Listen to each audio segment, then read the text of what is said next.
You know, Babe Ruth was one of the most famous baseball players of all times, 714 home runs. Took a long time till Hank Aaron beat it with 715 and following. And so, you know, the Babe, I mean, he's got a candy bar, right? I mean, how much better can you get? So here's the Babe. And so as he was getting older, though, his skills began to decrease and he wasn't quite as good anymore. So the Yankees traded him to the Braves. And one of his last games, he played in Cincinnati against the Reds.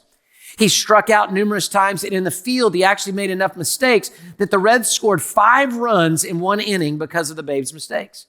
And so he's coming back in. I mean, this is Babe Ruth. This is legendary. Babe Ruth is coming back in, walking in from the field to come into the dugout, and the whole crowd begins to boo him.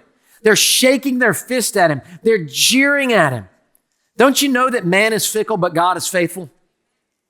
The crowds will boo and praise you. God will bless and form you into his image. God will always stay with you, but these crowds, they begin to jeer against the Babe. They begin to boo against the Babe, not even honoring his legacy, not even honoring how good he had done, just for that moment going after him. And his head was down. He was dejected walking out. And a little boy jumped over the rail and ran out onto the field. It was in the days where you didn't get arrested for doing that, okay?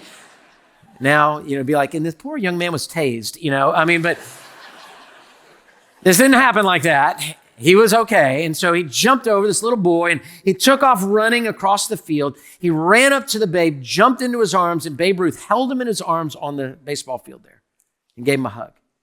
Set the little boy down, and the two held hands and they walked off the field together as the crowd booed. I tell you this, let's be that child of God. When the whole world boos, when what should be shamed is celebrated, let's don't be ashamed of what should be celebrated. Right? And to be able to say, God, I'm with you. And if everybody's booing Jesus, then I'm hopping the rail, I'm running and I'm jumping in his arms. Because don't you know that when everybody's booing you, Jesus is running to you. And so, God, I got your hand, and I'm not going to be ashamed of the gospel of Christ. I'm not going to be ashamed of the testimony of the Lord. I'm not going to be ashamed to be a believer in Christ. I'm not going to be ashamed when the whole world says, you're a what? I'm not going to be ashamed of that, and I'm not going to be ashamed of his people. That's what Paul is saying to Timothy here. He's saying, don't be ashamed of the Lord or his people.